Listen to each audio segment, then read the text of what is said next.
Obama, Vice President Joe Biden will both take the stage. The president is expected to tell the American people about the Hillary Clinton he knows. House Minority Leader Nancy Pelosi is here to go on the record. Good evening, Leader. Good evening. Okay, you have said that you shouldn't vote for a candidate simply because she's a woman. Right. But there's a certain amount of excitement, is there not, that Secretary Clinton will be the first woman to head the presidential ticket once she formally accepts? Very exciting. I think that she will be chosen because she's the best person to be president of the United States, and that's why people should vote for her. The fact that she is a woman is exciting beyond words. It's pretty thrilling. Is she going to be a third term of President Obama, or is she different from President Obama on policies? Well, they have shared values about an economy that works for everyone, not just the privileged few, about respecting the judgment of women about the size and timing of their families, that climate change is real and not a Chinese hoax, that we should have comprehensive immigration reform, that we should have common sense gun safety laws and the rest. But she will bring her own priorities, investments in infrastructure in a bigger way, I think, to the presidency. But she will tell us herself what her priorities will be. But she's a different person.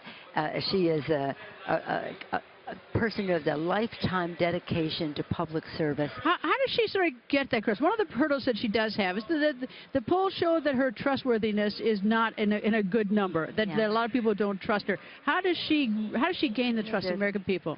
Well, neither of their numbers are that good. Both are lousy. Both are lousy. But that's what campaigns are all about. In an election, you decide who's going to hold the seat, who's going to win the election. But it's also a discussion of your vision for the future.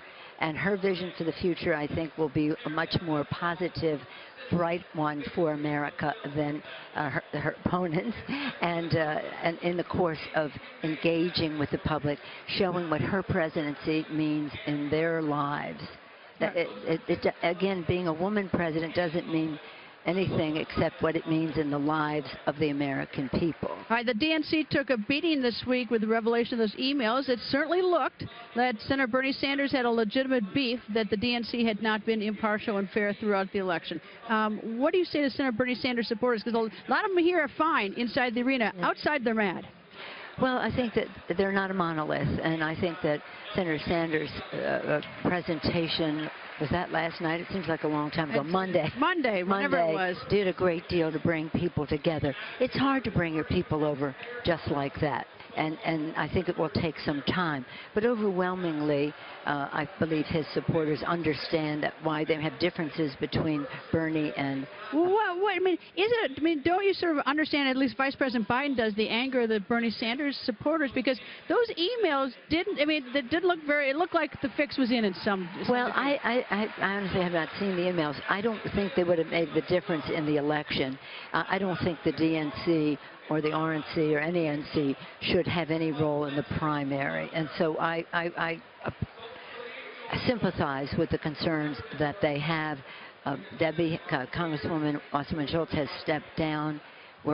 Go forward now. I don't think that even Bernie Sanders is saying, but for those emails, he would be the nominee for president. Everyone's talking about President Obama, Vice President Biden speaking tonight, but we're going to, on a national stage, meet Senator Tim Kaine tonight, aren't we? Very exciting. What do you think is going to surprise the American people about him? Well, before you go into that, you said President Obama, Vice President Biden, nominee Tim Kaine. We also heard from Senate Minority Leader, Senator Democratic Leader Harry Reid make a kind of a farewell to the convention address. It was very well received and moving, and I want to recognize that. My view of Tim Kaine, the word I use for him is angelic.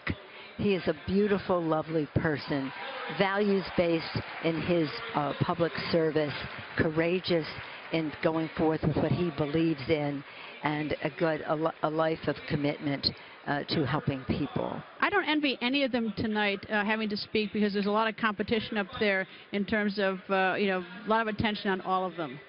Well, right now we have Gavin Newsom, Lieutenant Governor of California. That's your home state? Yes, indeed. All right.